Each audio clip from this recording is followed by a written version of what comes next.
Alhamdulillahirabbil alamin wassalatu wassalamu ala asrofil anbiya'i wal mursalin wa ala alihi wa sahbihi ajma'in. Asyhadu an la ilaha illallah, asyhadu anna Muhammadan abduhu wa rasuluhu la nabiyya ba'da. Wa qala Allah ta'ala fi kitabihil karim, a'udzu billahi minasyaitonir rajim. Bismillahirrahmanirrahim. Wa ma kana lil mu'minina wal mu'minatin idza qadallahu wa rasuluhu amran ayakuna lahum khiyaratu min amrihim. Alhamdulillah, puji dan syukur senantiasa kita panjatkan hanya pada Allah Subhanahu wa taala yang telah menentukan takdir manusia dan segala sesuatu yang ada di antara hidup manusia. Dialah Allah, tiada Tuhan selain Dia. Tidak henti-henti kita memujinya, tidak henti-henti kita benar beribadah kepada Allah, karena Allah lah yang memegang kunci surga, Allah lah yang menentukan hamba-hambanya yang layak, dan kepada Allah lah kita akan dikembalikan pada satu saat yang kita tidak ada keraguan di dalamnya. Salam dan salam semoga tercurah dan terlimpahkan pula kepada baginda Nabi besar Muhammad sallallahu alaihi wasallam yang juga telah mengajarkan kepada kita bagaimana hidup di dunia dengan sempurna, hidup di dunia dengan baik, dan juga mengajarkan kepada kita bahwa dunia tidak lebih daripada sebuah ladang di mana kita bercocok tanam, dan di akhiratlah kita akan menuai seluruh apa yang kita telah tanam di dunia. Dan mudah-mudahan kita tidak menanam kecuali yang baik dan tidak menuai kecuali yang baik ketika di akhirat. Alhamdulillah Bapak Ibu sekalian, jadi pada hari ini kita lanjutkan pembahasan kita. Jadi pembahasan saya Bapak Ibu sekalian itu bersistematis sehingga mudah-mudahan Bapak Ibu sekalian selalu dapat hadir.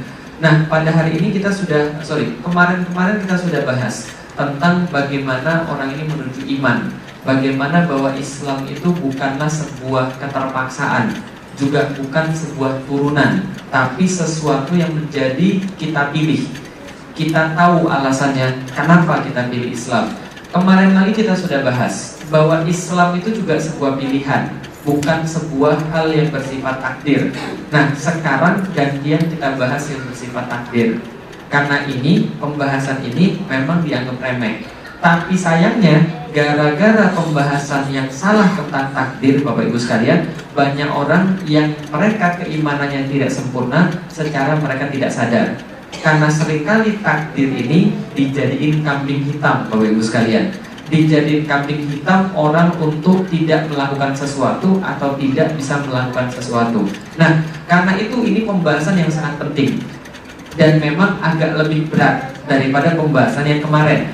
Karena memang ini pembahasan ini sudah menjadi perdebatan di antara para ulama sejak munculnya filsafat Yunani di dalam kehidupan Islam. Jadi gini Bapak Ibu sekalian, perlu saya kasih tahu, para sahabat tuh nggak pernah nanya tentang takdir.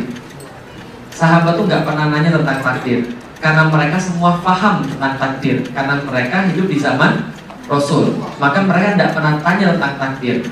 Karena itulah mereka paham tentang takdir, karena memang diajarkan langsung dari Rasulullah. Tapi di zaman kita beda, banyak orang bertanya tentang takdir. Misal, takdir bisa dirubah nggak sih? Gitu kan ya? Terus pertanyaannya lagi, apa memang takdir saya begini? Atau memang takdir saya begitu? Gitu kan ya? Itu nggak ada pertanyaan dari zaman dulu. Pertanyaan kayak begitu baru datang ketika Islam itu menguasai wilayah-wilayah Persia dan wilayah-wilayah Yunani. Nah, ketika Islam menguasai wilayah Persia dan Yunani, jadi coba bayangkan Bapak Ibu sekalian, Islam itu dari nol, menguasai cuma Madinah doang. Yang Madinah itu nggak lebih besar daripada Jakarta. Tapi dalam jangka waktu kurang daripada 30 tahun, kurang daripada 30 tahun, wilayah Islam itu meluas jadi 100 hari perjalanan kuda. Jadi kalau kuda jalan 100 hari nggak berhenti-berhenti dari timur sampai ke barat, itulah kekuasaan Islam.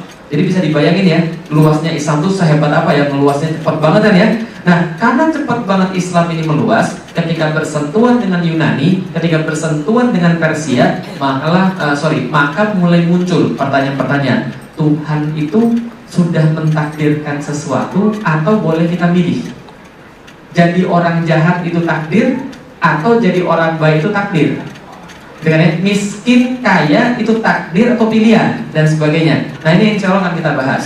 Sebelum kita bahas tentang takdir ini, saya ingin perkenalkan Bapak Ibu sekalian tentang seorang pemuda. Ada yang tahu? Pada waktu tahun 1966 lahir seorang anak dari daerah Bronx, New York. Kita tahu Kalau andaikan kita lihat di dunia ini, tempat paling berbahaya kan Amerika. The most dangerous place on earth itu adalah Amerika. Di antara daerah-daerah kriminal yang ada di Amerika, New York itu menempati hampir yang paling tinggi. Dan di kota New York ada satu wilayah yang sangat berbahaya, namanya daerah Bronx di New York. Itu daerah yang paling berbahaya. Ini anak lahir di sana pada tahun 1966 dan dia otomatis dibesarkan di jalan karena keluarganya adalah bapak ibunya broken home. Karena itu dia adalah anak broken home, kerjanya berantem di jalan setiap hari, maka dia tumbuh dengan kekerasan di jalan, Bapak Ibu sekalian. Apa yang dia lakukan setiap hari? Bertengkar dan berantem. Dan hebatnya, semua lawan yang dia berantemin itu semua kalah, Bapak Ibu sekalian. Karena dari kecil dia sudah terbiasa berantem, dia tumbuh menjadi orang yang memang bertangan besi. Dalam arti literally, benar-benar bertangan besi. Ketika suatu hari ada seorang pelatih tinju namanya Kasdi Amato, lewatlah dia di daerah Bronx, kebetulan melihat anak ini berantem dan dia terkesima betapa cepatnya anak ini mengalahkan lawannya dengan tangan kosong. Berani mentalnya, wataknya kuat dan gak takut apapun. Hari kedua dia lewat di daerah yang sama, dia lihat anak ini berantem lagi dan menang lagi, Bapak Ibu sekalian. Dan hari ketiga dia lihat lagi anak yang sama berantem lagi dan menang lagi. Maka dia nggak bisa menahan rasa penasaran. Sebagai pelatih tinju, dia melihat ini ada sebuah talent, ada sebuah bakat yang bisa jadi kemudian bintang besar. Dia datangi anak ini, kemudian dia tawarkan, mau nggak kamu saya angkat menjadi orang, jadi bintang. Bintang itu apa? Jadi punya banyak duit. Oke, dia ikut dilatih tinju dan kemudian masuklah ke dalam tinju profesional. Dan dia adalah orang pertama termuda yang mengawinkan gelar WBA dan WBC ketika umur 21 tahun, yang sampai sekarang nggak ada yang menandingi. Dia kemudian jadi petinju luar biasa, 44 kali bertanding, 40 menang KO dan TKO. Dan gak jarang lawan-lawannya dihempaskan dalam waktu kurang dari 1 menit. Mike Tyson menjadi legenda dunia. Orang-orang kenal Mike Tyson, orang hebat luar biasa. Dan memang kemudian dalam setiap pertandingannya ditunggu-tunggu. Sekali kemudian dia bertanding, dia bisa dibayar Bapak Ibu sekalian sekitar 270 miliar sekali tanding, Bapak Ibu sekalian. Dan dalam hidup dia mengumpulkan kurang lebih 400 juta US dollar, Bapak Ibu sekalian. Berapa? 400 juta US dollar. Nolnya ada berapa, Ibu sekalian? Berapa nolnya? 9 ya? 9 ya nolnya. Kalau di Indonesia kan berapa nih kira-kira ini? 3,6 triliun, Ibu sekalian. 1 triliun nolnya ada berapa, Ibu sekalian? Oke, inilah kekayaan Mike Tyson. Dia kemudian punya harta sangat luar biasa, 400 juta US dollar. Dan kemudian dia terkenal kemana-mana, main iklan, dibayar ini, dibayar itu.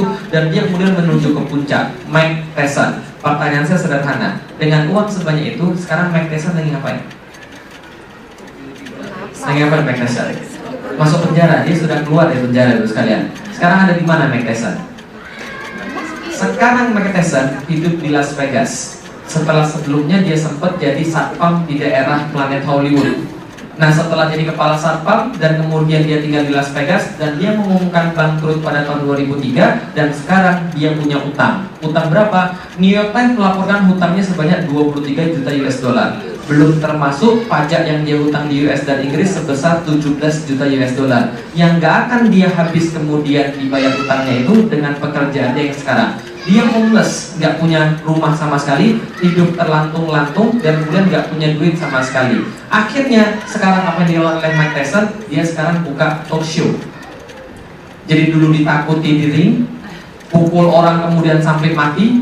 Dia kemudian mengkanvaskan lawannya kurang daripada 30 detik seringkali. Sekarang dia hidup dari kemudian komedi, Ibu sekalian, bikin orang ketawa. Hidup ya, dan kemudian itu hidup dengan pas-pasan. Film Hangover, kan ya? Beberapa yang kemudian bisa kita lihat. Ya walaupun alhamdulillah Mike Tyson sering juga datang ke masjid zaman sekarang. Masjidnya ada di daerah Las Vegas, namanya Masjid As-Sabur. Nah, kemudian ini yang bisa kita lihat. Tapi coba kita lihat dulu sekalian. Awalnya miskin, luar biasa. Kemudian melejit jadi orang kaya. Hampir-hampir paling hebat di dunia. Nggak ada yang ngalahin dia, nggak ada yang berani sama dia. Duitnya berapa tadi Bapak sekalian? 4 triliun Bapak sekalian, hampir. Nolnya ada berapa? 12 Bapak sekalian. Nolnya aja nggak hafal, gimana bisa dapat kan? Nah, 4 triliun Bapak sekalian. Nolnya sudah nggak jelas lagi. Duit yang nggak kita bayangkan. Tapi sekarang kemudian jatuh jadi miskin dan utangnya berapa? Jutaan US dollar Bapak sekalian. Untuk kita lihat sekarang. Berarti coba kita lihat. Pertanyaannya sederhana. itu takdir atau bukan? Bukan. Takdir atau bukan? Bukan. Oke, kalau gitu saya tanya lagi. Sebelum kita jawab, siapa ini? Elvis Presley, yang tuh tahu 77-an tahu ini. Elvis Presley menjelma menjadi seorang pemusik populer. Dia menjadi orang yang paling hebat dalam legenda musik, King of Music kata orang. Gitu kan ya? Sampai sekarang hartanya nggak habis-habis. Kenapa? Royaltinya masih terus jalan atas lagu-lagunya, dan duitnya banyak banget. Pertanyaan saya sederhana, dia nikmati nggak duit-duitnya itu? Sekarang ada di mana Elvis Presley? Yang kubur, tunggu yaumil kiamat, kan itu kan ya? Pertanyaan saya sederhana, matinya gimana? Hah? Narkoba, baru sekalian. Matinya narkoba. Pertanyaan saya sederhana, mati dia narkoba itu takdir atau bukan? Takdir atau pilihan? Tentang baru kemarin dibahas hidup adalah pilihan. Oke, sekarang saya tanya lagi sesuatu yang membingungkan Bapak Ibu sekalian. Ini agak membingungkan. Menurut Bapak Ibu sekalian, hidup ini takdir atau pilihan? Masuk surga, masuk neraka, takdir atau pilihan? Oke, kalau gitu saya tanya lagi, Allah Maha tahu atau tidak? Benar. Berarti yang terjadi hari ini Allah sudah tahu atau belum? Kemarin? Besok? Berarti Allah sudah tahu belum kalau kita nanti akan masuk surga atau masuk neraka? Berarti ketika Allah menciptakan surga dan neraka, kira-kira di situ sudah ada list namanya masing-masing atau belum? Karena Allah Maha tahu. Berarti di surga di neraka sekarang sudah ada list namanya kan ya? Felix di mana, Farhat di mana, ya benar ya? Sudah ada semua kan ya? Berarti kita sudah ditentukan masuk surga atau neraka. Ngapain kita ibadah tadi? Itu enggak? Ayo, katanya sudah ditentukan.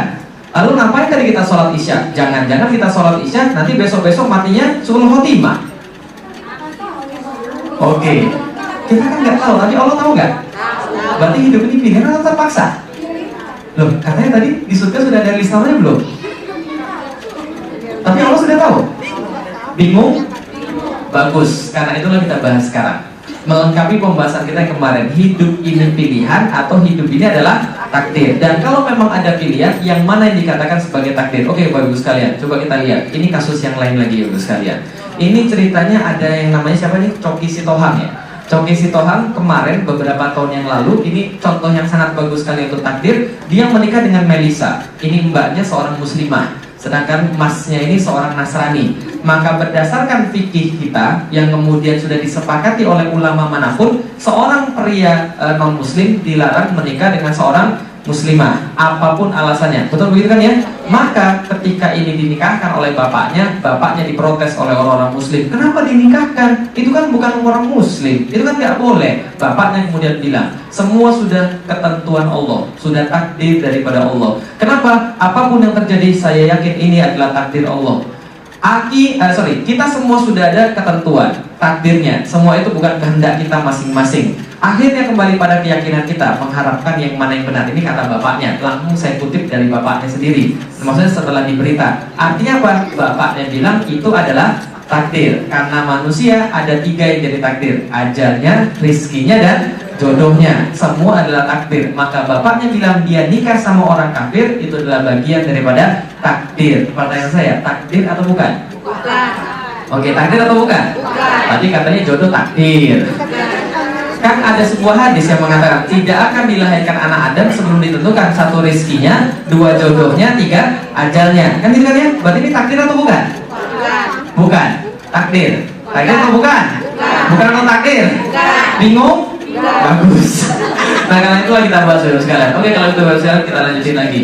Bapak Ibu sekalian, apakah semua ini adalah takdir? Apakah semua ini sudah garis tangan kita? Ataukah semua ini sudah ditentukan oleh Allah segala-galanya? Kadang-kadang ada orang bilang itu semua adalah takdir. Maka ketika ada seorang anak, dia kemudian dari sekolah dapat nilai matematika, ujiannya dapat 3, bapaknya tanya, kenapa nilai ujianmu dapat 3? Anaknya bilang, karena takdir anakmu memang jelek dalam pelajaran matematika.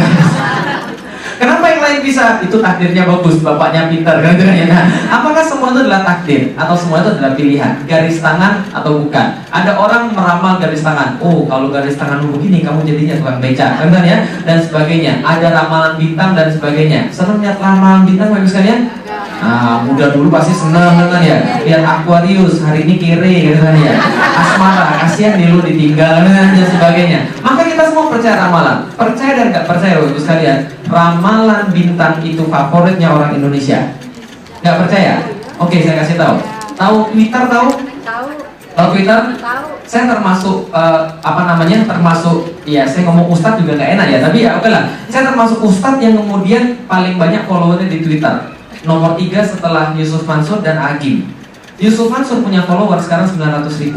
Agim punya follower sekitar 700-800.000. Felixio punya follower 300.000. Mereka semua dijumlahkan nggak bisa nandingi follower tweet ramalan yang itu 4 juta. Paham ya sekalian? Paham maksudnya? Ustadz ini kalau digabung followernya nggak lebih banyak daripada ramalan Bapak sekalian. Artinya adalah apa? Ini kemusyrikan sudah di mana-mana. Kita tetap percaya bahwa segala sesuatu itu sudah diturunkan, ditakdirkan apa adanya tanpa kemudian berpikir sedikit pun. Maka apakah benar semua sudah garis tangan? Semua sudah nasib garis tangan, gitu kan ya? Ini anak, ini kehidupan, rezeki dan sebagainya. Apalagi kemudian muncul ramuan-ramuan atau mantra-mantra.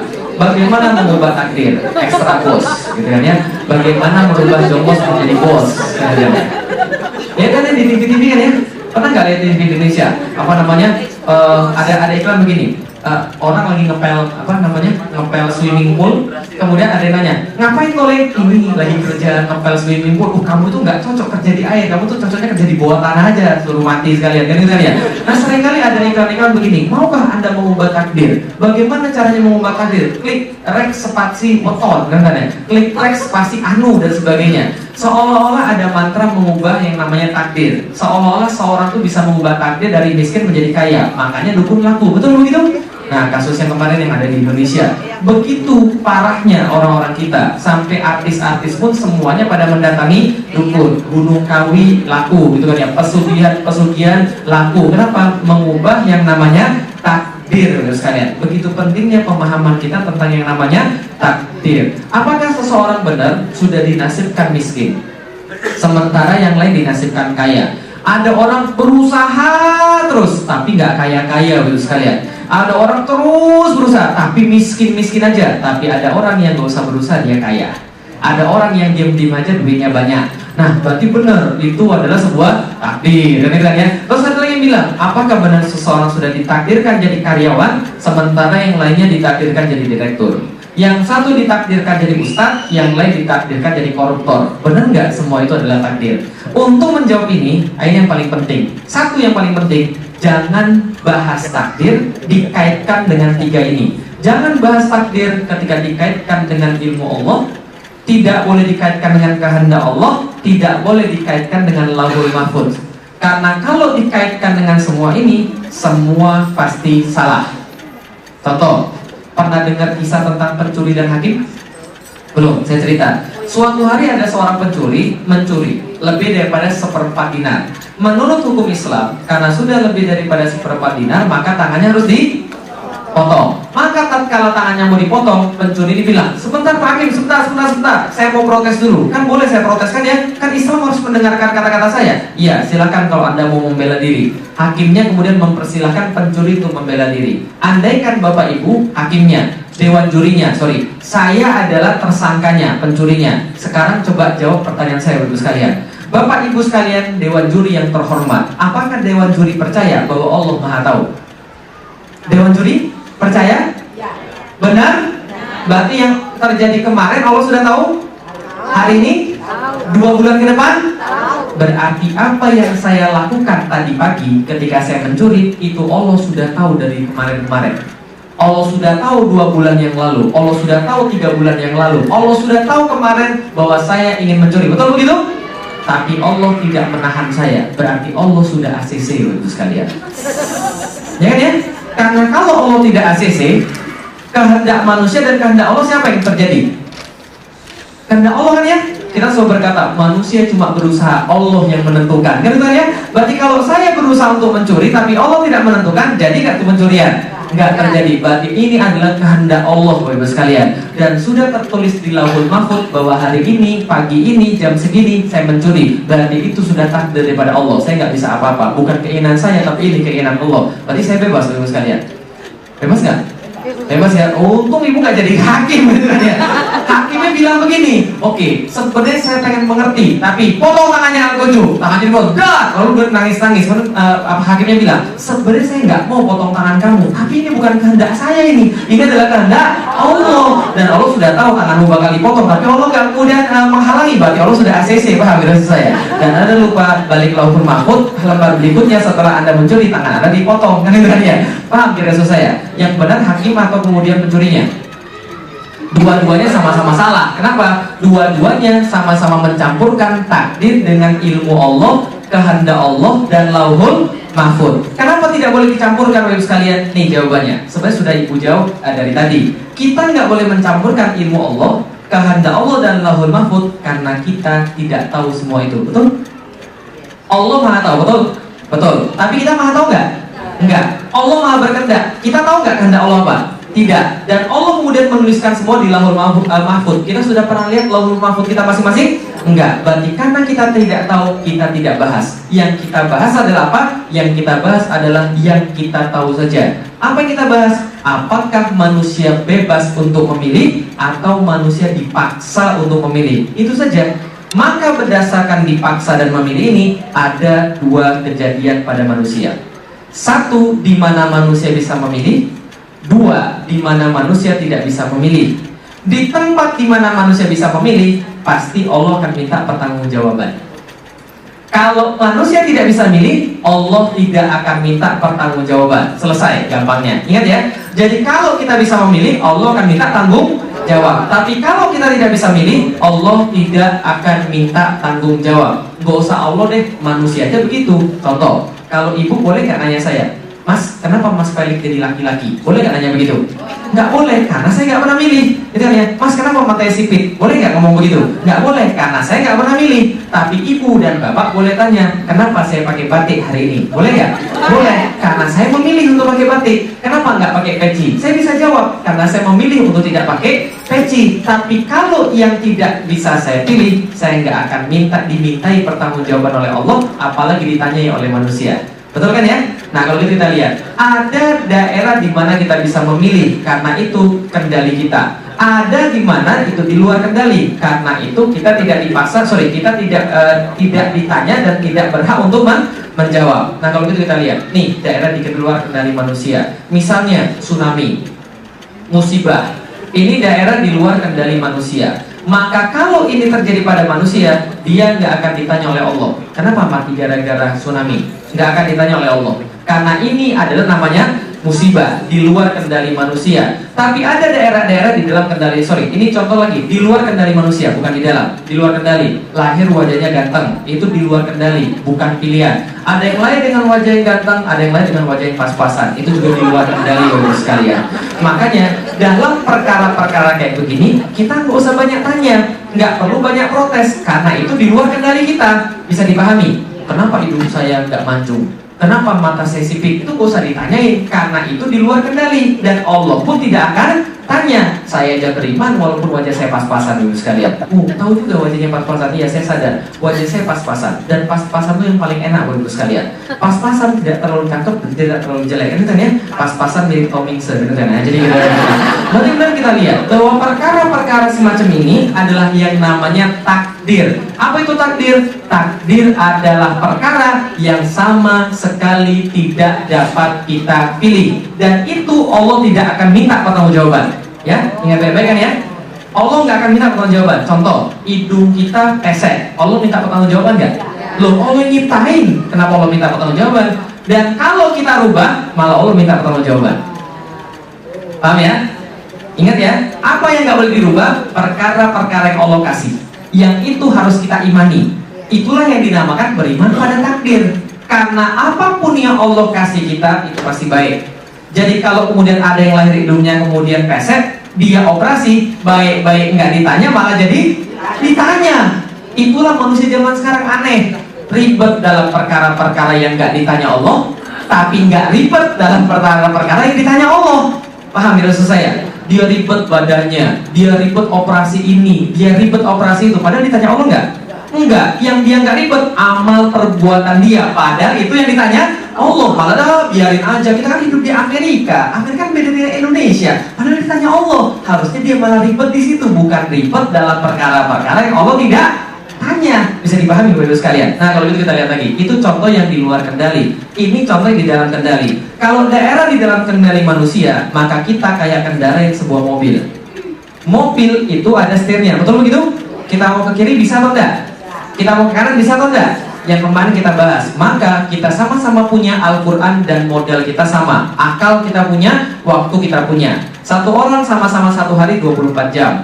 1 jam 60 menit. 1 menit 60 detik. Semua sama. Maka mau jadi orang yang baik atau buruk, itu pilihan. Mau jadi amanah atau khianat, itu pilihan. Mau jadi orang yang ramah atau judes, itu juga pilihan. Maka ketika Anda ketemu saudara Anda, saudaranya nanya, "Bu, kenapa wajahnya jelek banget kayak di toko 10 begitu?" Ibunya bilang, "Sudah takdir wajah saya begini." Benar atau salah? Salah. Itu pilihan Bapak Ibu sekalian. Gak ada orang yang ditakdirkan Allah wajahnya jelek, kan ya? Ada pilihan mau senyum atau tidak senyum. Makanya senyum jadi ibadah, kan gitu kan ya? Ini perkara pilihan. Nah, kalau gitu Bapak Ibu sekalian, orang mau baik, orang mau buruk adalah perkara pilihan, bukan perkara takdir. Contoh misalnya, di Jakarta kemarin ditangkap seorang PSK.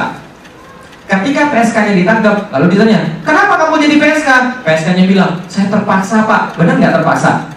Terpaksa berkali-kali, itu mah hobi namanya, Pak. Benar saya. Itu bukan keterpaksaan, itu pilihan. Nggak ada kejahatan yang terpaksa, dan tidak ada kebaikan yang nggak sengaja. Semua itu adalah sebuah pilihan. Maka kalau itu mau pilih mana? Jadi baik atau jadi jelek? Baik atau jelek? Baik. Tapi ada yang sering menghalangi kita untuk jadi baik. Apa? Tadi kita merasa baik dan jelek itu takdir. Betul begitu? Nah, ini satu lagi yang menghalangi kita jadi orang baik. Hidayah namanya. Loh, kok hidayah menghalangi jadi baik? Bukannya hidayah justru bikin kita jadi kemudian baik? Nah, ini kalau gitu Bapak sekalian, kita lihat nih. Pernah nggak dengar kata-kata begini? "Saya tuh mau baik, tapi saya belum dapat hidayah." Pernah dengar gitu? Ya Allah, serius Ustaz, serius banget. Saya tuh pengen banget kerudungan, tapi belum dapat hidayah. Sering begitu, benar? Nah, sering kan ya? "Saya belum dapat hidayah Ustaz, jadi belum bisa sholat nih," kan ya? Nah, sering kali hidayah jadi kambing hitam Bapak sekalian. Kenapa dia nggak mau sholat? Kenapa dia nggak mau baik? Sering dengar kata-kata begini? Wajar aja dia hebat, kan Allah kasih dia hidayah. Betul begitu? Seringkali setelah saya ngisi pengajian, kemudian ada sekelompok orang datang, bapak-bapak atau ibu-ibu, dia bilang, "Inilah contoh orang yang dapat hidayah. Belajar Islamnya cepat, hafal Qur'annya cepat, dan kemudian bisa menyampaikan Islam dengan baik karena dia sudah dapat hidayah." Sebenarnya dia pengen ngomong, "Gua belum bisa begitu karena gua belum dapat hidayah." Nah, kalau dia biasa aja dia dapat hidayah, kalau gua belum dapat hidayah, makanya gua nggak bisa. Kan itu ya alasan lagi. Ada lagi yang bilang, "Saya selalu berdoa semoga saya dikasih hidayah." Kalau orang yang cuma ngomong begini akan jadi baik atau enggak? Cuma ngomong begini doang akan jadi baik atau tidak? Tidak akan pernah jadi baik. Kenapa tidak pernah? Karena hidayah artinya apa? Petunjuk, guide, bukan majalahan ya. Nah, petunjuk atau guide, bukan sinetron hidayah ya. Jadi petunjuk atau guide itu artinya hidayah. Kalau gitu, untuk memahami hidayah, kita coba bermain-main dengan hidayah. Ini hidayah yang saya berikan pada Bapak Ibu sekalian. Tolong hafalin dalam waktu 1,5 menit. Cara datang ke rumah saya, hafalin dalam waktu 1,5 menit. Ini hidayah, petunjuk ke rumah saya. Rumah saya terletak di Jalan Malet Elok 7. Dari sini cari perkampungan nelayan di Jakarta maksudnya, lalu cari gerbang Pantai Indah Kapuk, masuk pada putaran pertama, ikut jalan terus sampai putaran kedua, ikut terus jalan terus sampai putaran ketiga, baru belok ke kiri terus sampai belokan keempat, belok lagi ke kiri. Setelah kita belok ke kiri, sebelah kanan ada showroom mobil, sebelah kanan showroom mobil ada gang masuk rumah saya di ujung dekat sekolahan. Sudah apa? Belum? Oke, terima kasih. Pertanyaan saya sederhana, ini petunjuk apa ini? Cara pergi ke rumah saya. Dan ini benar atau tidak? Benar atau tidak? Insya Allah benar, karena datangnya langsung dari saya. Kan saya punya rumah, benar ya? Maka ini petunjuk pasti benar, karena datangnya dari saya.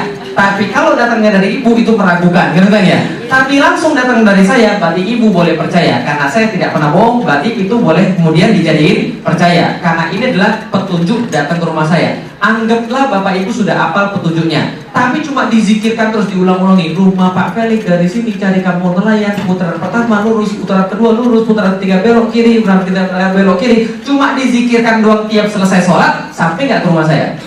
Apa yang kurang? Praktek. Itu yang kurang kan ya? Kalau sudah praktek, insya Allah bakal nyampe. Tapi kalau seandainya cuma dibaca terus, nggak akan nyampe, Bapak sekalian. Pertanyaan kedua, pas baca ini, apa yang kita pikirin pertama kali? Yang kita rasakan apa?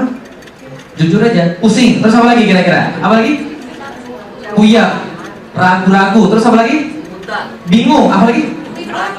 Apa? Mau muntah. Nah, bingung mau muntah. Bodoh amat, gua kagak peduli. Betul gitu? Bingung, pusing, ribet, muter-muter, bodoh amat, gua kagak peduli, ragu-ragu kan gitu ya.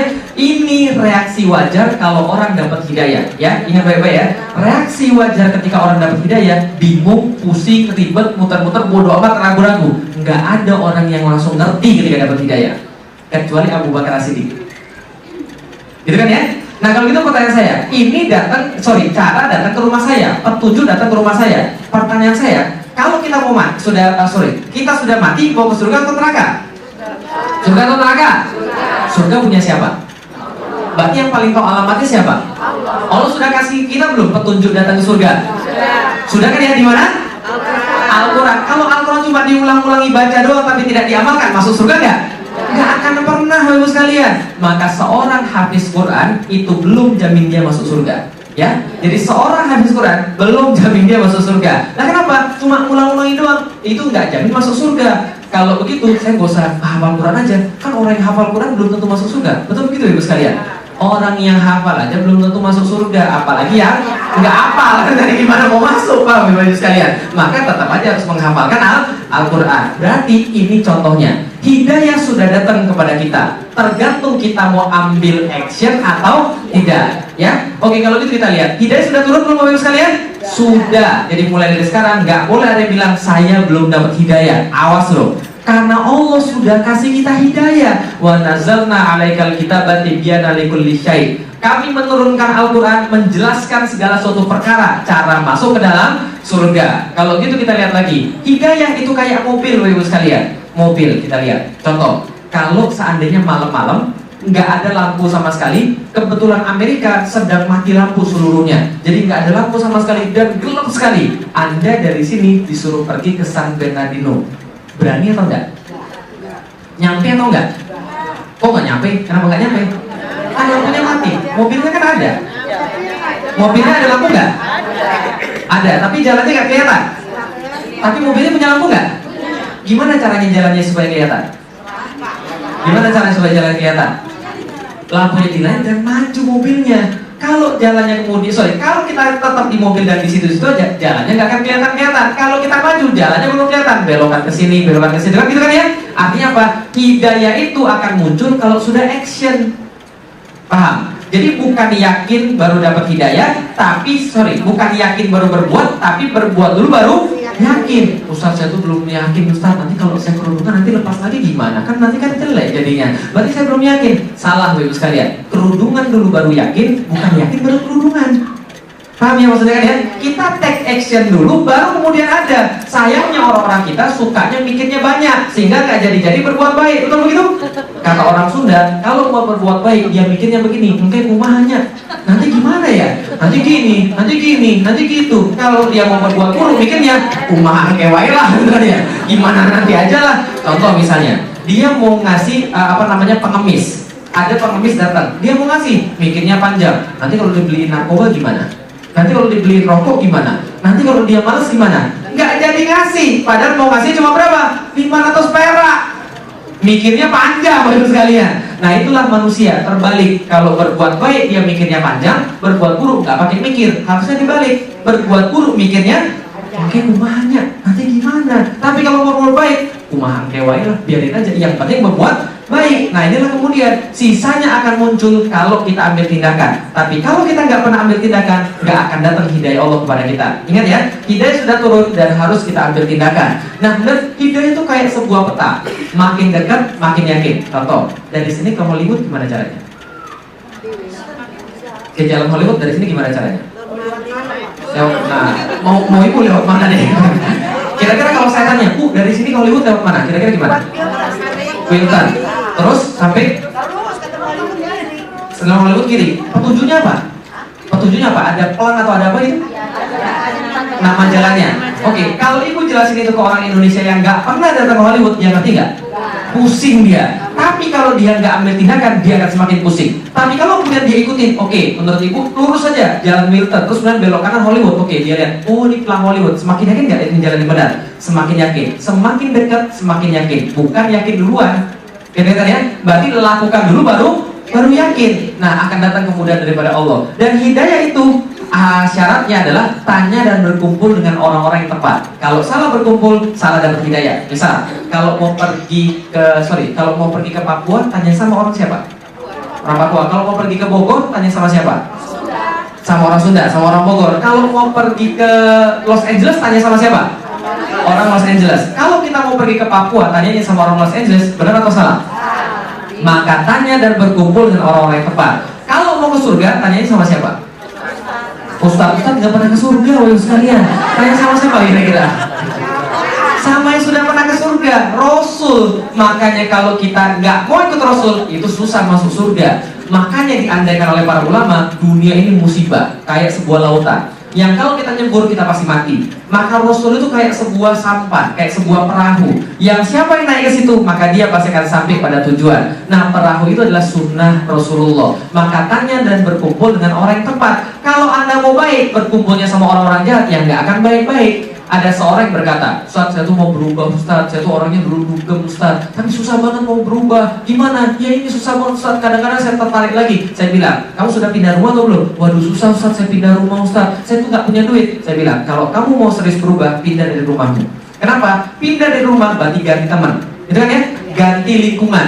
Tapi kalau dia mau berubah, dia di situ-situ aja, itu nggak serius namanya, karena pasti akan ketarik lagi di situ-situ terus. Makanya kata Rasul, yang namanya teman itu menentukan siapa kita.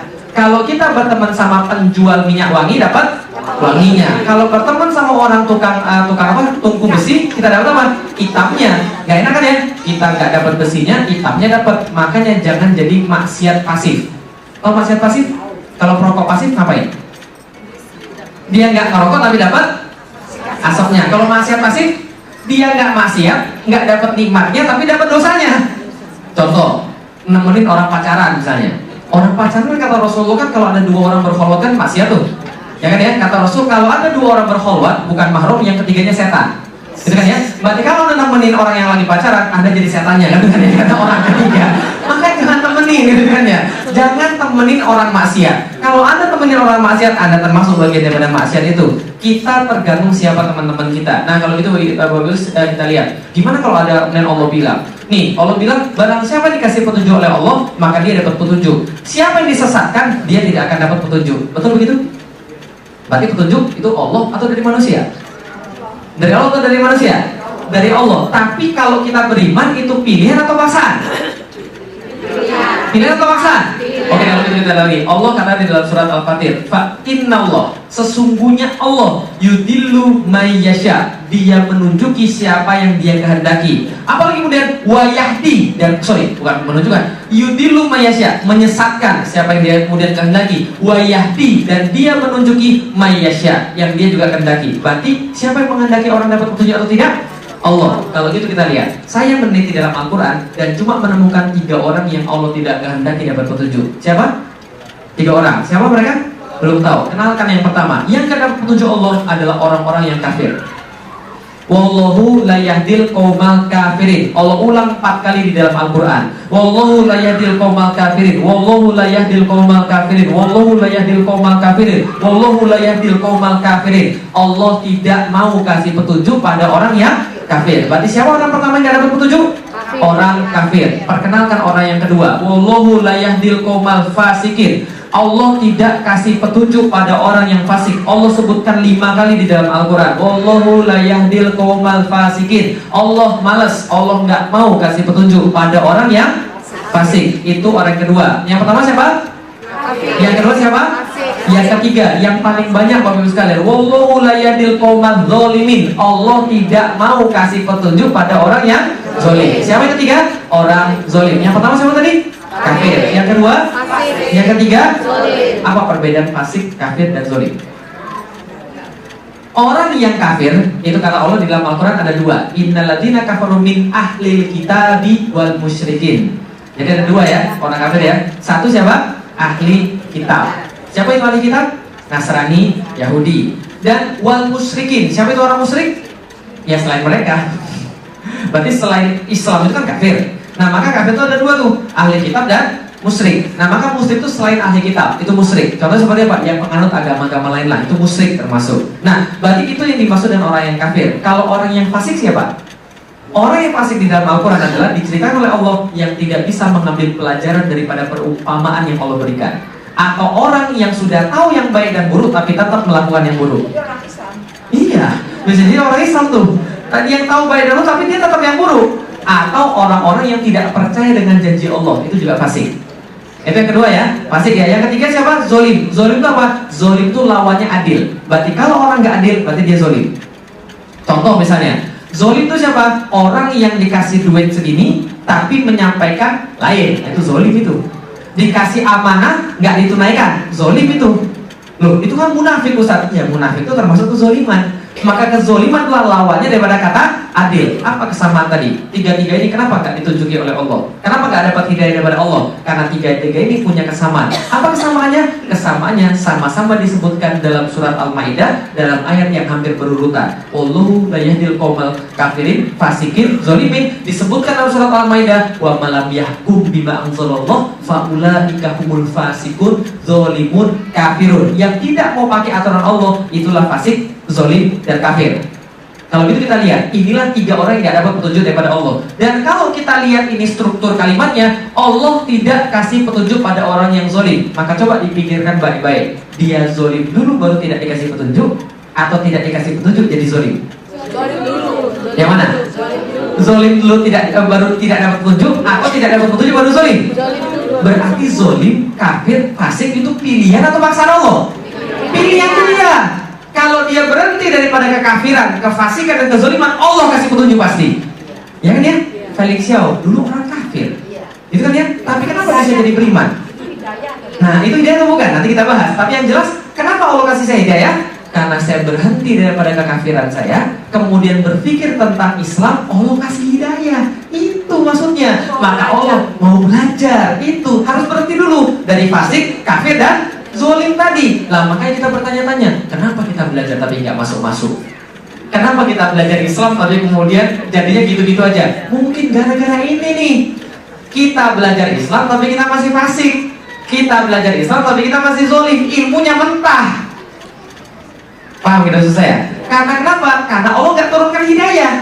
Loh, kan tadi Allah sudah turunkan hidayah. Nanti kita bahas. Hidayah itu ada tiga. Nanti kita bahas. Nah kalau gitu kita lihat lagi sekalian. Allah makanya mengatakan di dalam Al-Quran, Innallaha la yughayyiru ma biqaumin hatta yughayyiru ma bi anfusihim. Allah tidak akan merubah keadaan pada diri kita sebelum kita sendiri yang merubah keadaan kita. Berarti jadi baik atau jadi jahat itu pilihan atau takdir?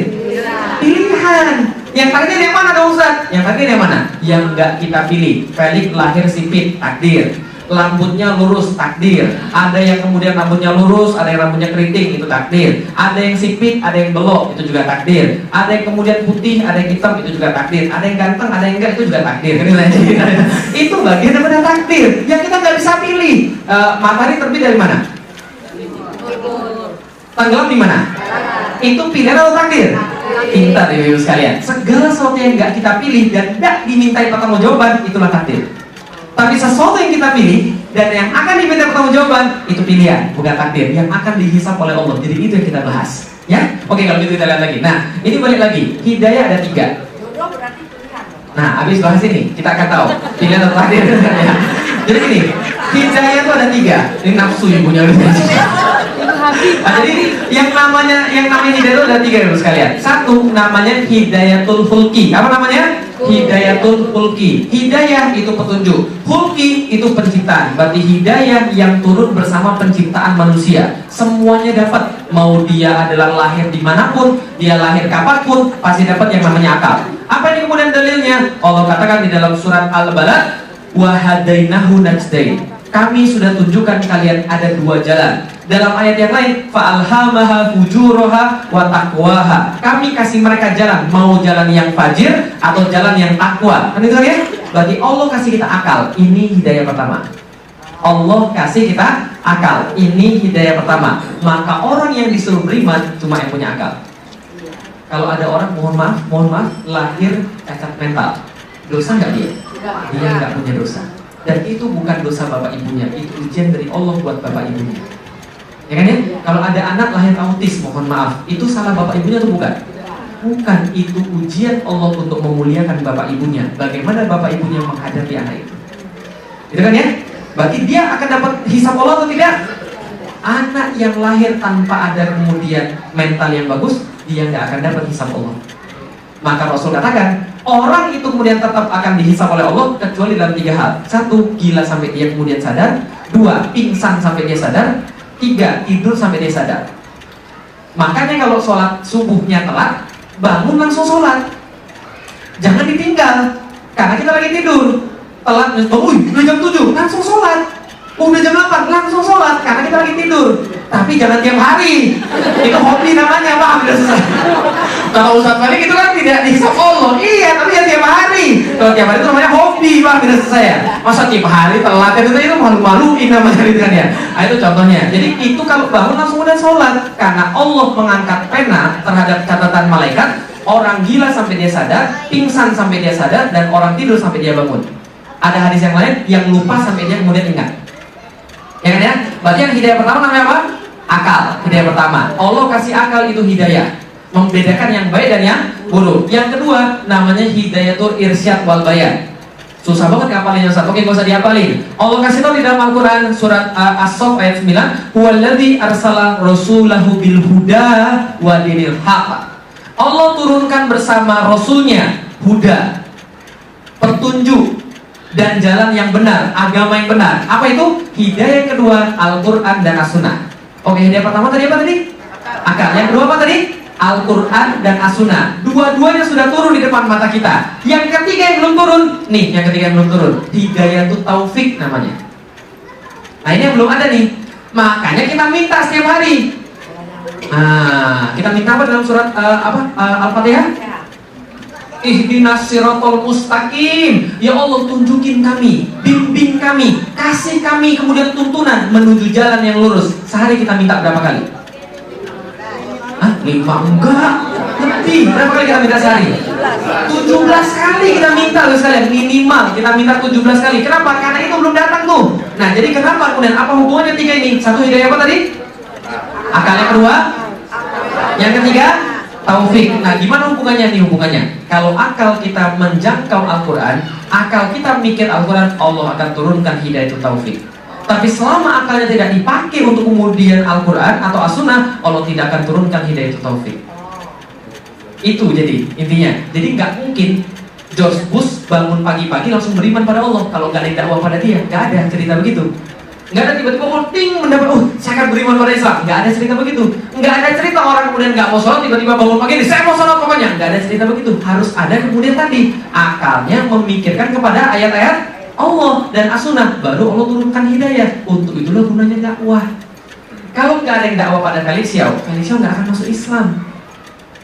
Tapi yang hidayah dari Allah, iya hidayah dari Allah. Tapi Allah baru turunkan kalau dia minta. Betul, harus. Kadang-kadang orang Indonesia tidak mau pakai hukum sebab akibat, maunya langsung hidayah doang. Gitu kan ya? Ustaz, anak saya besok mau ujian Ustaz, tolong dong Ustaz minta wiridan supaya anak saya bisa belajarnya. Gitu kan ya? Nggak mau pakai hukum sebab akibat, minta doa Ustaznya doang. Ustaz, ini anak saya besok kemudian mau kerjaan Ustaz, tolong dong wiridan doanya gimana supaya nanti anak saya diterima kerja. Betul begitu? Ada orang tanya saya, Ustaz tolong dong Ustaz doanya wiridannya apa supaya jerawat saya hilang. Saya bilang, pergi ke dokter tahu katanya. Enak aja gitu kan ya. Minta wiridan kemudian jerawatnya hilang. Ini ada hukum sebab akibatnya ini yang harus diperbuat. Nah, kalau mau dapat hidayah pada Allah, gunakan akal bagaimana memikirkan Al-Quran dan As-Sunnah. Maka insya Allah Allah turunkan hidayah pada kita. Maka Rasul berbicara kepada kita, sungguh menyenangkan orang yang mendapatkan karunia yang paling besar daripada Allah. Apa? Karunia terbesar daripada Allah pada seorang hamba, kata Rasul adalah faqih fiddin. Tahu maksudnya? Faqih fiddin, dia paham dalam urusan agama karena Allah sudah turunkan kemudian persetujuan. Jadi taufik, hidayah itu taufik. Taufik ini asal katanya wafaq. Wafaq artinya setuju. Makanya kalau orang Arab bilang saya setuju, anna muwafiq. Kan ya, Ana muwafiq, saya setuju dengan Anda. Nah, berarti taufik ini persetujuan Allah. Jadi banyak gini deh, kita kemudian mau dapat hidayah, kita belajar tuh terus-menerus. Kita kemudian berusaha dapat hidayah. Allah kan, oke, saya setuju kamu dapat hidayah, baru kita dapat. Tapi kalau kita maksiat terus, Allah nggak setuju kita dapat hidayah. Walaupun kemudian ada hidayah di depan mata kita. Gitu kan ya? Nah, sama kayak orang tua saya misalnya, dia belum muslim, kenapa? Saya sudah jelasin akal pada dia. Saya sudah jelasin mengenai wahyu pada bapak saya, tapi belum turun hidayah itu taufik. Kenapa? Karena dia belum mau. Berarti itu bukan urusan saya lagi. Makanya betul kata Allah, innaka latahdi man ahbabta. Sesungguhnya kalian tidak dapat menurunkan hidayah pada orang yang kalian cintai. Walakinallah, tapi Allah dia lebih mengetahui siapa yang berhak mendapatkan hidayah atau tidak, karena Allah tahu apakah dia menggunakan akalnya untuk mencapai hidayah. Jelas ya?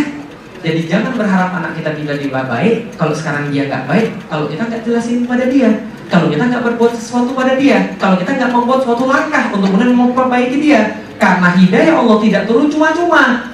Jadi ya, hidayah Allah turun ketika akal kemudian mengindra wahyu. Nah, itulah yang kemudian namanya hidayah kemudian yang kita cari. Maka kita punya akal, Allah turunkan Al-Quran. Kalau kita kemudian mengindra akal, ada 3 jenis. 1, yang menerima Al-Quran jadi muslim. 2, yang menolak jadi kafir. 3, yang setengah-setengah jadi munafik. Jelas ya? Nah, itu tentang hidayah. Oke, ada pertanyaan? Silahkan. Ada? Silahkan kalau ada. Masih bingung? Masih bingung? Berarti jadi orang muslim atau kafir itu pilihan atau takdir? Oke, sebagai pamungkas. Oke, sebelumnya sebagai pamungkas supaya ibu lebih jelas lagi. Nih, ada sebuah hadis. Rasul katakan, tidak ada seorang pun dari kamu sekalian, atau tidak ada satu jiwa pun yang hidup kecuali Allah tentukan kedudukannya di dalam surga atau dalam neraka. Tuh. Loh, tadi Ustaz bilang pilihan. Nah, ini hadisnya berarti sudah ditentukan untuk masuk surga masuk neraka. Serta apakah dia seorang yang sengsara atau sebagai orang yang bahagia? Berarti sudah ditentukan kita bahagia atau sengsara. Kata Rasul sudah. Kemudian sahabat bertanya, loh, kalau gitu, kalau semua sudah ditentukan, kalau semua sudah tahu masuk surga atau neraka, ngapain kita beramal? Ngapain kita beribadah? Rasul jawab begini, barang siapa yang telah ditentukan sebagai orang yang berbahagia, maka dia mengarah sebagai perbuatan orang berbahagia. Siapa yang telah ditentukan sebagai orang yang sengsara, dia mengarah sebagai perbuatan orang yang sengsara. Ini yang paling penting, beramallah.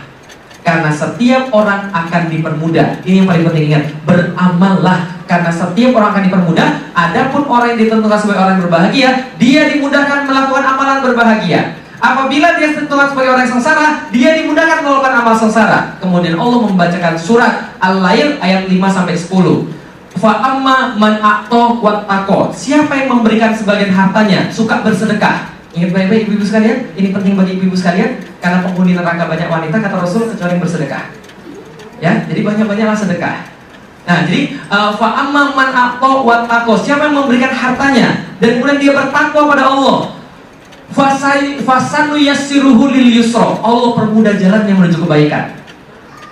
Yang di bawah, wa amma man bakhila wastaghna. Siapa yang bakhil? Tahu bakhil? Pelit, gitu kan ya, medit, gitu kan ya. Siapa dia? Yang merasa bahwa hartanya bisa melindungi dia, yang merasa bahwa kemudian dia nggak perlu ngasih pada orang lain, yang merasa bahwa Allah itu nggak bisa ganti duit dia lebih banyak lagi. Nah, itulah kemudian orang-orang yang bakhil, yang nggak mau mengeluarkan untuk kebaikan. Ketika kemudian ada proposal masjid, dia tahan duitnya. Tapi ketika beli kemudian barang-barang, loyalnya minta ampun. Tas $30.000, tas $5.000, tapi masjid $2.000 itu bukan $2.000 itu susah. Ini orang-orang yang bakhil, wastaghna, dan merasa cukup dengan dirinya. Dia merasa kekayaan dia bisa melindungi dia daripada azab Allah. Maka kemudian dia ini wakadzdzaba bil husna, pasti dia mendustakan kebaikan-kebaikan yang Allah telah sediakan bagi dia. Apa yang terjadi bagi dia? Fayasanu yassiruhu lil usra, akan disediakan, dimudahkan jalan menuju keburukan. Berarti adalah apa? Takdir itu Allah sudah tentukan, tapi kita tidak tahu. Yang kita lakukan adalah beramallah kebaikan, maka takdir kita akan dipermudah. Selesai. Kalau gitu takdir bisa dirubah nggak? Kita nggak tahu bisa dirubah atau enggak. Jangan salah lagi. Contoh, saya pegang tangan apa nih? Saya pegang tangan apa? Sekarang saya ganti dengan tangan apa? Kiri. Oke, sekarang coba. Sekarang sebentar. Saya pegang pakai tangan apa sekarang? Tangan belakang. Kanan atau kiri? Kiri kanan. Kiri atau kanan? Sekarang dirubah kemana? Belakang. Sekarang dirubah kemana? Nggak tahu. Kenapa?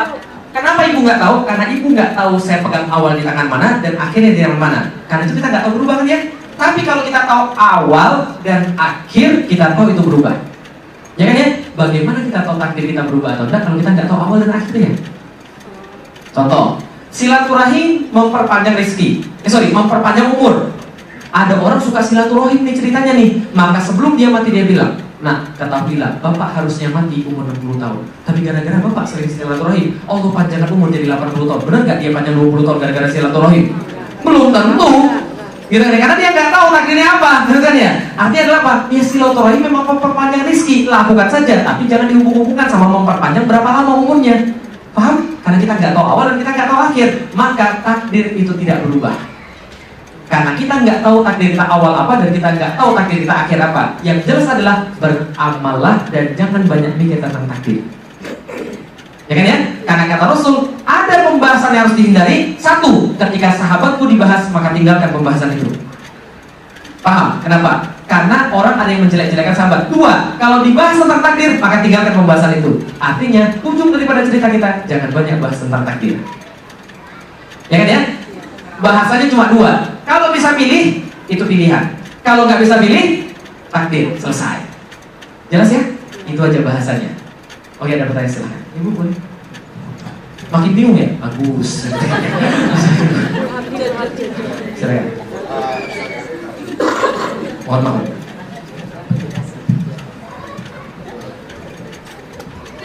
Ya, silakan. Assalamualaikum warahmatullahi wabarakatuh. Waalaikumsalam warahmatullahi wabarakatuh. Ustaz, bagaimana kalau menghadapi orang sekarang seperti Ustaz ini disebut hidayah atau kuat, tapi Ustaz kan mau belajar kan? Iya kan? Nah sekarang ada orang tapi nggak mau belajar. Bagaimana kita mau membawa dia ke jalan yang benar gitu loh. Sedangkan dia udah berpikir positif jelek tentang Islam. Sedangkan dia ada di lingkungan kita gitu ya. Maksudnya ada di lingkungan kita, tapi kita mau bilang dia supaya jadi Islam udah alergi banget gitu sama Islamnya, udah paling jelek. Nah, jadi apakah kita bilang tunggu aja ntar hidayah datang, sedangkan dia nggak mau belajar? Terus gimana belajar hidayah? Gimana dapat hidayah kalau dia nggak mau belajar? Karena paling nggak kan keluarganya berdoa atau mudah-mudahan ini keluarga saya dapat hidayah. Nah, dari mana itu dapat hidayahnya? Betul, terima kasih. Ibu tahu ketika saya masuk Islam apa yang terjadi pada bapak saya dan ibu saya? Ngamuk, Bapak Ibu sekalian. Kenapa dia ngamuk? Karena bapak ibu saya itu benci dengan Islam dan saya paham tentang itu. Kenapa saya paham? Karena saya pernah jadi orang non muslim dan saya pernah diperlakukan jelek sama orang muslim. Jadi sebenarnya yang kita benci itu bukan Islam tapi muslim. Tapi karena kemudian kita sangka itu adalah praktek daripada Islam yang ngajarin, maka kita benci Islam. Ya, jadi sebelum kemudian saya muslim, saya tahu bagaimana rasanya. Saya punya nenek saya tuh benci banget sama Islam. Muslim sebenarnya. Ketika kemudian saya pindah agama, dia bilang begini, "Nik, kamu boleh masuk agama apapun asal jangan Islam." Kenapa? Karena nenek saya ceritain seperangkat kemudian kejelekan-kejelekan orang muslim. Dan saya kemudian mengalami juga memang begitu. Yang seperti saya sudah ceritakan kemarin. Nah, tapi kemudian ketika saya masuk Islam, bapak saya kemudian saya ajak diskusi 3 tahun baru merubah pandangan dia tentang Islam. 3 tahun. Diskusi setiap minggu minimal 3 jam. Untuk kemudian mengorek pemikiran dia yang salah dan kemudian mengganti dengan pemikiran yang bagus. Tapi bapaknya Ustaz sudah masuk Islam? Belum. Karena itulah tidak ada formula yang pasti top tier dalam berdakwah. Tugas kita cuma ngasih yang mana di sini? Tugas kita cuma ngasih yang Tugas kita cuma ngasih yang ini dan ini. Tapi yang ini itu kehendak dia dan kehendak Allah. Artinya apa? Kalau tugas kita di sini sudah kita kemudian kasih, itu insya Allah benar. Nah, gimana kemudian cara merubah orang-orang kayak begini, yang kemudian dia keras kepala, sudah kemudian benci dari Islam? Saya kasih tahu ibu sekalian, cara merubah opini orang tentang sesuatu ada 2 cara. 1, banyaknya kuantitas. 2, tingginya kualitas. Contoh, kalau ada orang yakin 100% bahwa Islam itu jelek, yang harus kita sampaikan adalah perbanyak kemudian informasi pada dia bahwa Islam itu tidak jelek. Karena orang berpikir tergantung apa yang sering dia dengar. Contohnya begini, nih contohnya nih, apapun makanannya, minumannya, teh botol sosro. Kenapa bisa mikir begitu? Karena kita sering dengar. Maka yang kita sering dengar itu yang menjadi pikiran kita, ya kan ya? Nah, yang kedua, kualitas argumen. Yang pertama, kuantitas argumen. Seberapa banyak kita dakwah sama dia? Kuantitas argumen. Yang kedua, kualitas argumen. Kualitas argumen itu apa? Ketinggian argumen kita. Contoh, ibu saya pernah bilang gini, udah Lik, gak usah pergi Jumatan, percuma aja pergi Jumatan, kan Tuhan maha tahu tentang hatimu, yang penting hatimu aja baik, gak usah pergi Jumatan. Sekarang ikut mami pergi puncak. Saya bilang apa? Mi, Allah yang mengajarkan saya untuk hormat pada mami, dan saya nggak boleh bantah sedikit pun. Allah juga mengajarkan agar saya taat pada dia. Jadi kalau mami mengadukan saya dengan Allah, sorry berat, saya harus milih Allah. Kemudian ibu saya bilang, kamu tuh terlalu ekstrim, semua agama tuh sama. Apa yang saya jawab? Benar nih, semua agama sama. Benar, semua agama sama. Yaudah mami masuk Islam aja. Ambil saya, kan sama. Dan kalau semua agama sama, udah mami masuk Islam aja. Lalu ibu saya tahu, apa kemudian dia tahu? Oh iya benar, ternyata agama nggak sama, karena dia nggak mau masuk Islam, gitu kan ya? Nah itu namanya kekuatan argumen.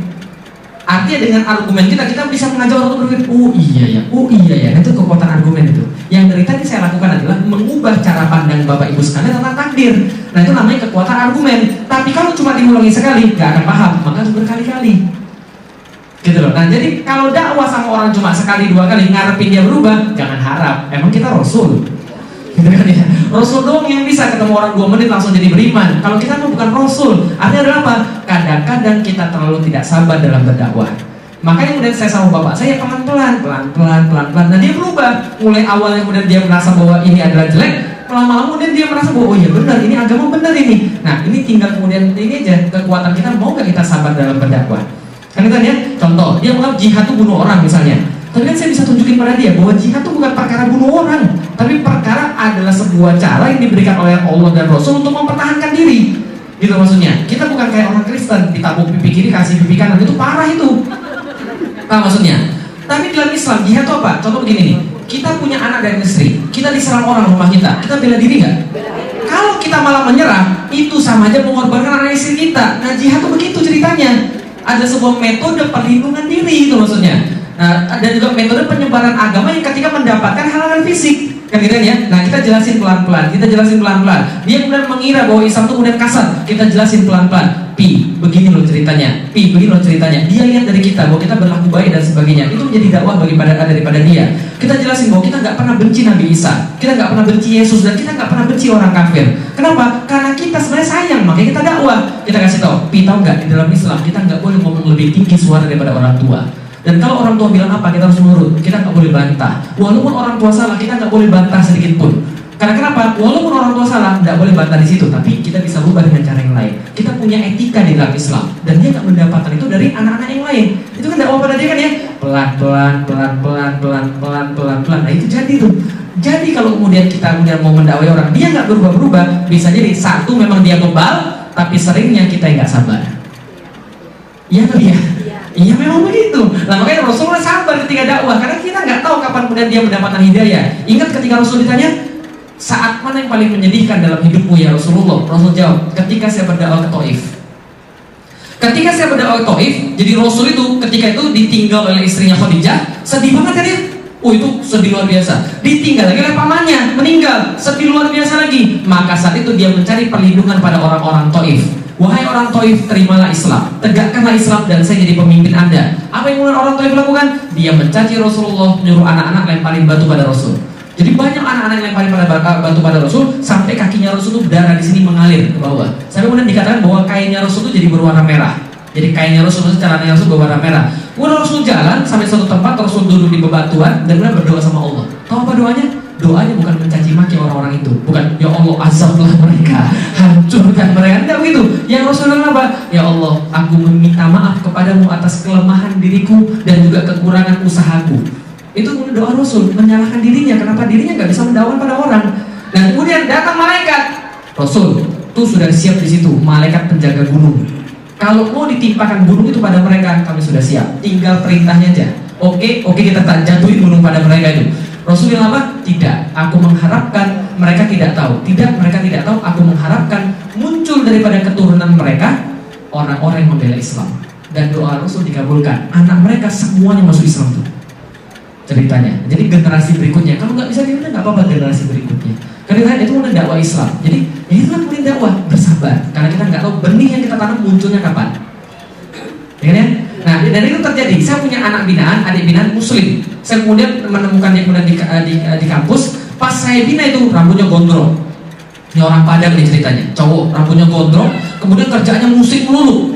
Jadi duit untuk beli speaker aja kerjanya. Jadi duit dia habis jutaan beli speaker begitu sekalian. Suruh nyumbang infak, kasihnya dikit katanya. Wah kesel bener kan. Tapi orang kita sabar ngajarin dia, kita ajarin ini begini. Sholat subuhnya susah banget karena tidur nggak bisa bangun.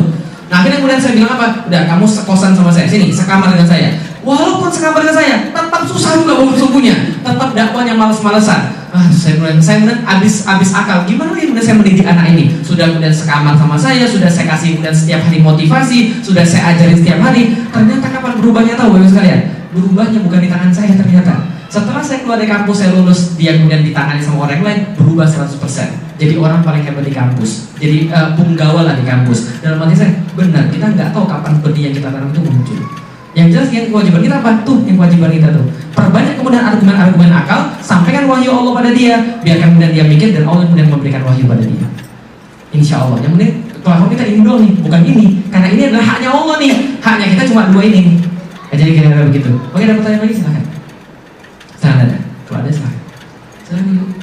Boleh mic-nya digeser? Bapak-bapak sabar Pak ya. Ladies first. Silahkan. Assalamualaikum. Waalaikumsalam warahmatullahi wabarakatuh. Maaf sebelumnya Pak. Ya. Tentang hidayah. Kemarin Bapak bercerita mengenai teman Bapak. Ya. Yang Bapak setelah menjadi seorang Ya. saya juga melihat tayangan Bapak mengenai picture daripada tukang beca. Ya. Saya mengingat surah Al-Jumu'ah ayat 53. Wa anibu ila rabbikum wa aslimu lahu min qabli an ya'tikum azab summa la tasurun. Ya. Artinya?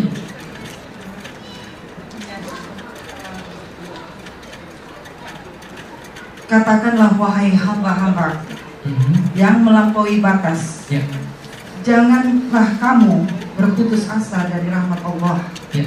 Sesungguhnya Dialah Maha Pengampun lagi Maha Penyayang. Ya. Begini Pak, Silakan. Bapak mengatakan kemarin tentang seseorang yang kalau dengar azan apa namanya? Al-Jumu'ah ayat berapa Ibu? Ayat 53. 53. Oh enggak ada di Nggak ada salah kali ya. Sampai sebelah saya. وَأَنِيبُوا إِلَى رَبِّكُمْ وَأَسْلِمُوا لَهُ مِنْ قَبْلِ أَنْ يَأْتِيَكُمْ عَذَابٌ ثُمَّ لَا تَنصُرُونَ. Ya. Mungkin bukan Jumu'ah ya. Az-Zumar. Az-Zumar. Ya. Oke. Ya, seperti Bapak kan mengatakan di tukang becak Pak Ya. ya, gambar tukang becak. Apakah itu dia akan menjadi seorang kaya? Tapi tentu Bapak kan pernah mendengar seorang tukang becak tiba-tiba jadi miliuner Pak ya. Betul. Narkoba jadi ustaz. Nah, begitu kan tayangan seorang yang tadinya narkoba jadi ustaz segala macam. Ya. Nah itu berarti kan dapat hidayah Pak ya. Betul. Lalu Bapak mengatakan tidak mungkin yang kemarin itu Bapak cerita mengenai seorang yang Jadi dapat membaca. hidayah karena mendengar azan. Ya. Nah, bagaimana juga yang terjadinya kemarin September 11 yang banyaklah masuk Islam. Karena azan. Itu berarti Bapak tidak eksis dong Pak. Kalau cerita Bapak mengatakan bahwa Bapak mendapatkan hidayah. Tapi yang lain itu berarti tidak eksis dong. Kalau Bapak katakan karena dengar azan dia menjadi seorang muslim. Bisa ya Pak. Oke. Itu aja. Baik, terima kasih. Ini adalah ayatnya. Kul ya ibadi, katakan wahai kemudian hamba-hambaku alladzina asrafu, yang kemudian tusrif, yang mereka kemudian sarofa, berlebihan, melampaui batas dalam kemudian diri mereka sendiri. Jangan berputus asa dari rahmat Allah. Wala tayasu min rauhillah. Jadi maksudnya kemudian jangan berputus asa daripada rahmat Allah. Ini adalah orang-orang yang kemudian sering berbuat dosa. Sering nggak kita kemudian mendengar ada orang, saya udah nggak diterima lagi deh kemudian sama Allah. Saya sudah kemudian banyak dosanya, saya malu minta sama Allah. Itu orang berputus asa. Katanya Rasul, bukan kata Rasul. Katanya ulama yang dirangkai daripada hadis-hadis Rasul, orang yang berputus asa dengan rahmat Allah itu dosanya lebih besar daripada maksiat dia. Apa maksudnya? Jadi ada orang maksiat nih, tapi gara-gara dia takut Allah nggak mengampuni dia lebih maksiat lagi, itu lebih besar dosanya daripada dia kemudian dosa-dosa yang telah lalu. Jadi dosa berputus asa dari rahmat Allah itu dosa besar. Jadi jangan pernah berputus asa daripada rahmat Allah, karena itu dosa besar. Nah, bagaimana kemudian dengan orang yang kemarin? Ada orang-orang yang kemudian miskin, orang kemudian yang tukang becak tiba-tiba jadi orang kaya. Kenyataannya kan begitu kan ya? Tapi kenapa kemudian saya bilang kemarin orang-orang yang kemudian dulunya miskin tetap aja miskin besoknya? Nah, jadi gini Bapak sekalian, ingat kata-kata saya kemarin yang saya minta digaris bawahi, kalau dia tidak berubah, maka Allah tidak akan merubah keadaan dia, kan gitu ya? Tapi kalau dia berubah, apapun bisa. Narkobaan bisa jadi ustaz. Orang yang kemudian orang yang jadi tukang becak bisa jadi kemudian orang kaya. Bisa. Syaratnya apa?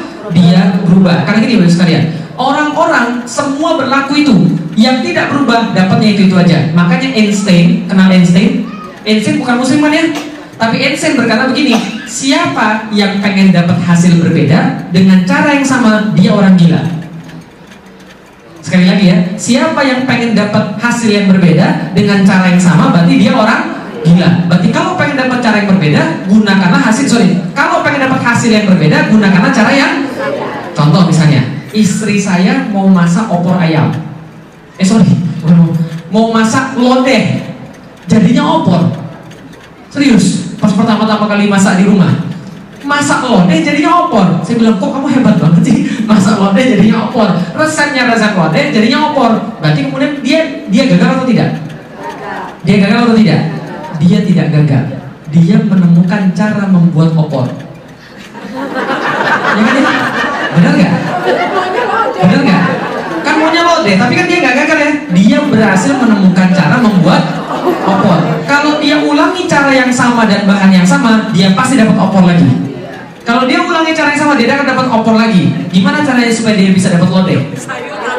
Cari resep lain. Berarti resep itu salah. Gitu kan ya? Kalau masih kemudian nggak berhasil juga, cari orang yang sudah bisa buat lodeh. Lihat dia cara masaknya. Kan gitu kan ya? Tapi harus berubah. Tapi kalau nggak berubah, ya hasilnya itu aja. Maka itu digarisbawahi. Kalau dia tidak berubah. Kita sudah dakwah dengan orang begini caranya, nggak berhasil, ya rubah caranya, supaya hasilnya juga berbeda. Itu adalah hukum universal, bukan hanya hukum di dalam Islam. Nah, yang pertama. Yang kedua, bagaimana dengan orang yang kemudian mendengarkan azan yang masuk Islam? Banyak nggak orang mendengarkan azan masuk Islam? Banyak, sebanyak orang nikah masuk Islam. Ya kan ya? Tapi yang saya sampaikan kemarin adalah satu-satunya cara yang diperbolehkan oleh Allah di dalam Al-Quran untuk beriman adalah dengan berpikir, bukan dengan nikah, bukan dengan dengar azan, bukan dengan mimpi, gitu kan ya? Karena itu bukan cara Islam. Loh kalau gitu gimana dengan orang yang sudah masuk Islam karena azan? Boleh saja, tapi dia harus lanjut berpikir. Karena kalau dia nggak berpikir, keimanannya nggak kuat. Bener, segitu aja. Lihat nggak banyak orang yang sudah masuk Islam karena nikah terus sudah selesai nikah keluar lagi? Iya banyak. Itu karena apa? Karena dia nggak berpikir. Lihat nggak banyak orang kemudian mimpi lalu masuk Islam, dia keluar lagi setelah kemudian masuk Islam. Banyak. Maka ketika saya ditanya, suatu hari ketika saya diwawancari, Ustaz masuk Islam gara-gara apa? Saya masuk Islam karena berpikir. Bukan Ustaz, maksud saya kejadian spiritual gitu, yang fenomenal gitu. Maksudnya gimana? Ada cahaya yang menir terang atau mimpi dan sebagainya. Saya bilang saya nggak mau dengan begitu-begitu. Nah kenapa? Kalau kita masuk Islam gara-gara begitu, apa bedanya kita dengan orang-orang yang lain? Setelah saya masuk Islam, 3 minggu setelah saya masuk Islam, ibu saya ngasih saya CD. Nih, nonton di CD. Apa nih, Mi? Saya lihat judulnya apa? Kesaksian Pendeta Yosua Yasin. Saya masih ingat banget. Dan itu cerita ada seorang ustadz masuk ke dalam agama Kristen, Katolik. Dan kemudian setelah saya nonton, sebelum saya nonton saya bilang begini, Mi, taruhan. Ini dia masuk Kristen, pasti kalau nggak gara-gara duit, 2 gara-gara wanita, 3 gara-gara mimpi. Ternyata setelah saya nonton begitu, oh bener, saya benar bermimpi. Dulu saya ustadz, kata dia. Ketika saya ustadz, saya nyuruh orang bakar-bakarin gereja. Saya bilang, ketika jadi ustadz dia sudah salah, kan dia suruh bakarin gereja, orang itu kan salah. Terus dia bilang, tapi suatu malam saya bertemu dengan Tuhan Yesus, bermimpi dan sebagainya. Saya katakan, kalau ini cuma alasannya, saya bilang sama ibu saya, sorry Mi, tapi kalau saya ketemu dia bukan saya sombong, tapi kan saya patahkan argumennya dalam 1 kali ngomong. Ini kan kekuatan argumen. Lalu apa yang mau saya bilang? Saya mau bilang sama dia, apakah kalau saya mimpi ketemu Michael Jordan, lantas Tuhan saya Michael Jordan? Paham ya saya? Berarti kan bukan itu kemudian menyebabkan kita beriman. Kita beriman karena kita berpikir, bukan karena mimpi. Kalau kita mimpi hari ini ketemu Yesus, besok ketemu dengan Buddha, ya kita keluar lagi. Kan ya? Kalau kita menghentikan Muhammad mimpinya besok ketemu yang lain, kita keluar lagi. Dan hati-hati, belum tentu ketika kita mimpi merasa ketemu Rasulullah Muhammad itu benar Rasulullah Muhammad. Loh, tapi kan setan tidak bisa menyerupai Rasulullah Muhammad. Itu berlaku pada zamannya sahabat. Kenapa? Zamannya sahabat Bapak Ibu sekalian, mereka melihat Rasul dengan mata dan kepala mereka sendiri. Karena itu mereka tahu siapa Rasulullah dan siapa yang bukan. Kalau kita sudah pernah ketemu Rasulullah bukan? Buktinya kemarin ada orang bilang saya, Ustaz, semalam saya ketemu Rasulullah mimpi, serius. Tapi kok saya bingung, bingungnya kenapa? Kenapa Rasulullah di mimpi saya nggak jenggotan ya? Ya, capek. Paham nggak itu saya? Makanya kata Rasul, mimpi itu ada 3. Kata Rasul ya, mimpi itu ada 3. 1 bagian kenabian, yang jelas bukan kita, karena kita bukan nabi. Kalau Rasul mimpi itu kenabian tuh. Yang 1 adalah bagian kenabian, 2 adalah kemudian bunga tidur, yang 3 gangguan setan.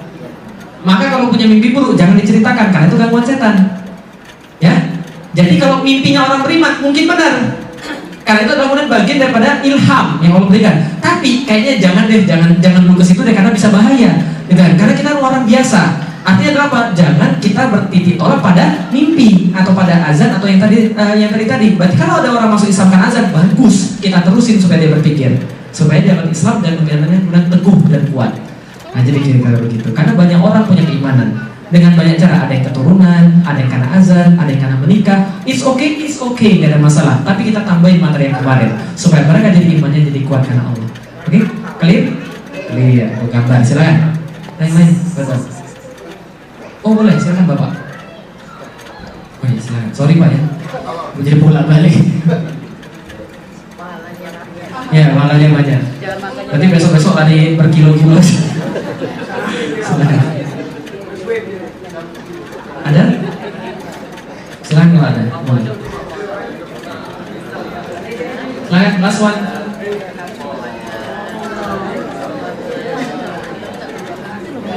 Assalamualaikum warahmatullahi wabarakatuh. Waalaikumsalam warahmatullahi wabarakatuh. Silakan Pak.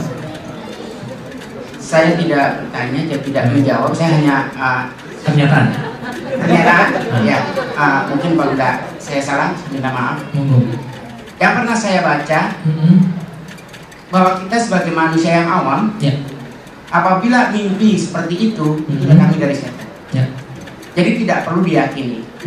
Yang pernah saya baca hanya kelas nabi yang mendapatkan mimpi itu datangnya dari Allah. Karena nabi itu tahu persis mana yang datangnya dari Allah, mana itu setan. Jadi saya hanya menambahkan kalau kita sebagai orang awam yang mimpi katanya nabi, katanya dapat wahyu dan besok aku jadi nabi, kalau menurut saya salah. Terima kasih Pak, maaf kalau saya salah. Gak ada masalah. Betul sekali Pak. Jadi memang nggak salah. Saya tambahkan sedikit lagi. Ada sebuah hadis yang mengatakan begini. Jadi suatu hari ada seorang sahabat tanya sama Rasul, ya Rasulullah, saya pernah bermimpi. Mimpi saya ada awan, lalu kemudian keluar tali, lalu kemudian tali itu keputus. Nah, lalu kemudian dia tanya sama Rasul, tafsir mimpi saya ini apa kira-kira Rasul? Rasul ketawa. Sebelum Rasul menjawab, Abu Bakar bilang, Rasul biar saya ngatin. Oke, Rasul kata, Abu Bakar silakan ngatin. Abu Bakar dulu, akhirnya begini, bla bla bla bla bla bla bla bla. Rasul senyum lagi dan bilang, Abu Bakar artinya setengah benar setengah salah. Jadi setingkat Abu Bakar aja yang mengartikan mimpi setengah benar setengah salah, apalagi dukun sekalian. Jadi kalau zaman sekarang betul, yang itu yang saya katakan tadi, kalau kita dapat mimpi ya sudah anggap aja itu bunga tidur. Ya kalau benar-benar ketemu kemudian mimpi ketemu Muhammad, ya alhamdulillah. Tapi jangan kemudian gak usah kemudian diumbar kemana-mana. Maksud saya. Jadi karena bisa jadi benar, bisa jadi salah. Karena kita nggak bisa lihat Rasul langsung kemudian dengan sorry kita nggak pernah lihat Rasul gitu maksudnya. Nah tapi ya alhamdulillah. Yang kita harus kemudian inginkan bukan hanya mimpi di malam hari, tapi benar-benar impian. Kalau nanti meninggal ketemu Rasul itu mantap. Gitu kan ya? Bisa meluk Rasul, bisa ngomong sama Rasul, itu kita kemudian impikan harusnya. Nah jadi itu, saya menambahkan saja. Oke, ada yang lain? Terakhir? Sudah ya? Selesai ya? Ada? Oke, boleh, silakan. Silakan.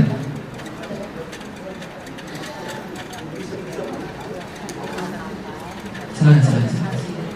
Assalamualaikum. Waalaikumsalam warahmatullahi. Ustaz, ini soal mimpi lagi. Boleh. Ini saya minta maaf. Apakah mimpi bisa untuk ini STSB? Saya Ya, boleh. kan saya menderita penyakit kanker. Jadi waktu saya mau dioperasi kan, saya tuh mimpinya Bukan, mimpinya ketemu sama ayah ibu saya sudah meninggal. Ya. Dan sesudah itu, setiap saya menderita sakit lagi, itu sering datang lagi. Jadi maksud saya tadi itu bukan mimpi. Ya. Tapi kenapa saya harus mimpi orang yang sudah meninggal? Ya. Saya sering mimpi orang sudah meninggal. Saya sering mimpi nenek saya sering mimpi orang sudah meninggal, dan itu biasa. Karena kenapa? Mimpinya bukan tidur. Dalam artian yang kita bisa mimpiin hanyalah yang ada di kepala kita. Yang aneh mimpiin orang lain yang nggak pernah kita kenal. Itu aneh kan. Tapi kalau mimpinya kita kenal, apalagi ibu sendiri, ya bagus lah. Karena apa? Tandanya apa? Karena kita menghargai dia. Ya kan? Dia dalam ingatan kita dan sebagainya, itu nggak ada masalah. Artinya adalah apa? Mimpi tidak perlu dijadikan sebagai tolak apapun, tapi dijadikan sebagai yang pengingat aja. Oh, berarti ya kita harus lebih banyak mendoakan dia, bersedekah atas nama dia, gitu kan? Ataupun dia melakukan segala macam amal-amal kebaikan, agar kemudian dia mendapatkan amal-amal yang baik juga. Karena anak yang beramal soleh dia juga dapat apa yang dia pesankan lakukan. Dan itu kan dia dapat amalnya juga, insya Allah. Jadi kira-kira gitu. Oke, clear ya? Oke, yang terakhir untuk sekalian, karena ini sudah malam, saya punya buku yang pertama judulnya Beyond Inspiration. Ini buku di Indonesia harganya Rp60.000. Sekarang sudah memang ketika dicetak pertama kali bestseller di Islamic Book Fair 2011. Dan materi-materi kemarin, The Way to Believe dan kemudian Get the Guide dan Easier yang sekarang tentang takdir dan lain semuanya, besok juga nanti ada materi lagi semua dari buku ini juga. Nah, bukan promosi bukan, tapi buku ini hari ini mau saya jual dengan harga yang spesial pada orang yang istimewa. Nah, kan kemarin saya tanya nih, mau jadi orang biasa istimewa kan ibu-ibu bilang dan bapak-bapak bilang mau jadi orang istimewa nih. Nah, ini mau saya jual dengan harga yang istimewa. Ya, permainannya adalah gampang bagi sekalian. Yang sudah pernah tahu mainan ini nggak boleh ikutan. Yang belum tahu mainan ini boleh ikutan. Bu Emi nggak boleh ikutan ya, awas. Karena Ibu Emi sudah lihat di Las Vegas. Nah, ini tidak boleh, kemudian yang sudah ikutan nggak boleh ikut. Nah, ini jangan bilang-bilang ibu, awas. Nah, ini adalah buku akan saya jual dengan harga istimewa. Maunya berapa? Harganya Rp60.000 di Indonesia. Kira-kira maunya berapa? Di Indonesia masih banyak. Di sini saya jual dengan harga, saya bawa sini terbatas. Jadi cuma 2 di sini jatahnya. Kira-kira mau berapa? $20. Saya nggak mau jual dengan harga $20. Kira-kira berapa? Berapa kira-kira? Menurut ibu pantasnya berapa? Menurut bapak pantasnya berapa? 10. Saya nggak mau jual dengan harga 10. Apalagi kalau saya nggak mau. Free. There is no such thing as free lunch. Mau berapa kira-kira? 50. Saya nggak mau jual 50. Berapa? Nggak mau. Oke. Perhatiin baik-baik untuk sekalian. Saya mau jual dengan harga 75,5 sen. 75,5 sen. Kan harga spesial.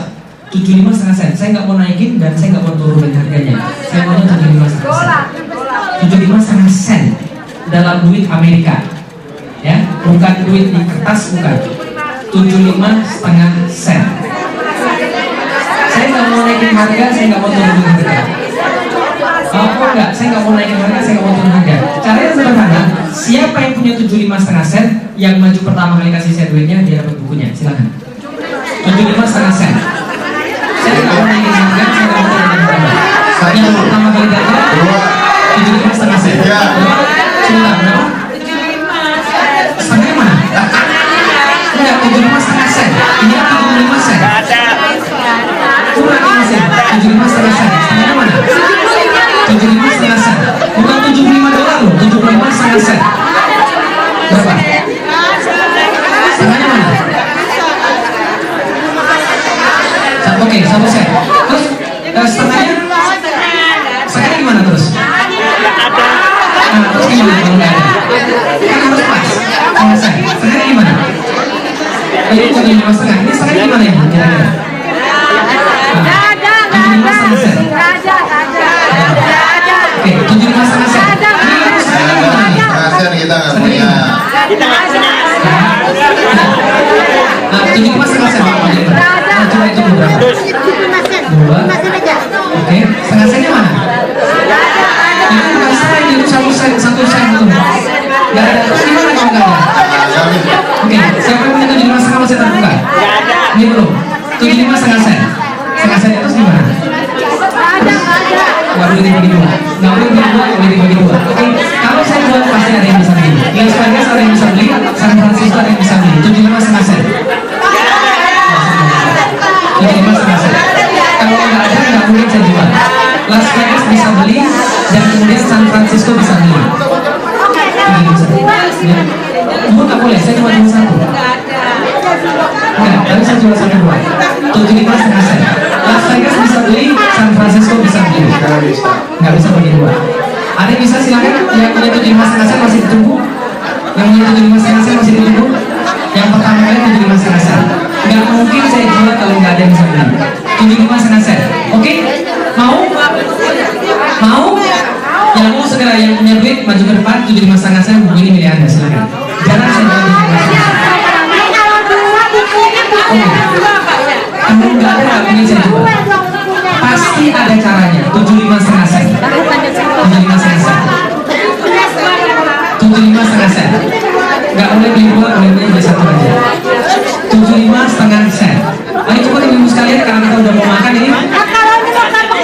Oh, nggak boleh pakai permen, duit. 75,5 sen. Silakan maju, boleh bu, silakan. Nggak boleh pakai rupiah. 75,5 sen.